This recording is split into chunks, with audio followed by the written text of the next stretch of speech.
भारत के कई हिस्सों में बारिश से जुड़ी घटनाओं ने तबाही मचा दी है। हर तरफ आपको सिर्फ और सिर्फ बारिश और बाढ़ की तबाही का मंजर नजर आ रहा है। एक तरफ कर्नाटक में बीते 2 महीनों में रिकॉर्ड तोड़ बारिश के बीच 70 से ज्यादा लोगों की मौत की खबर सामने आ रही है, तो वहीं पूर्वोत्तर भारत में सिर्फ 3 दिनों में 30 से ज्यादा लोगों की जान चली गई है। अकेले 31 मई को यहां पर 22 मौतें दर्ज की गई हैं। देश के कई हिस्सों में तेज बारिश, बाढ़, लैंडस्लाइड्स और बिजली गिरने जैसी घटनाएं सामने आई हैं। इन हादसों में जान माल का भारी नुकसान हुआ है।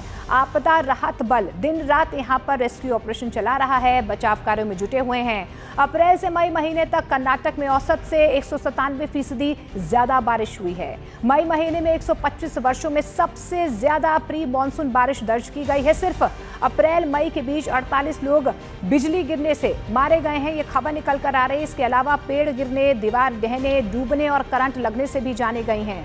उधर 29 मई से अब तक पूर्वोत्तर भारत में भारी बारिश और भूस्खलन से 30 से ज्यादा लोगों की मौत हो चुकी है।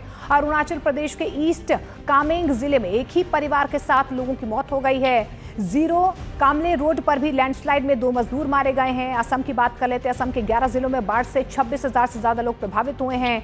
गोलाघाट जिले में 3 लोगों की मौत की खबर सामने आ रही है, जिसमें एक बच्चा भी शामिल है। मणिपुर की इम्फाल घाटी में बाढ़ का कहर देखने को मिल रहा है, दूसरे दिन थमने का नाम नहीं ले रहा है। लगातार यहाँ पर मूसलाधार बारिश हो रही है, नदियां उफान पर है, कई जगहों पर तटबंध टूट गए हैं, जिससे नए इलाके जलमग्न हो गए हैं।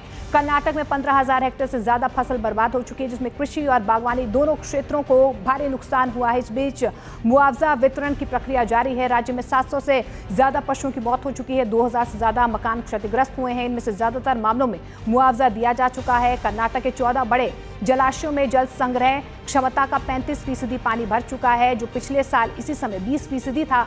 और भारी बारिश के चलते जल स्तर तेजी से यहां पर बढ़ रहा है।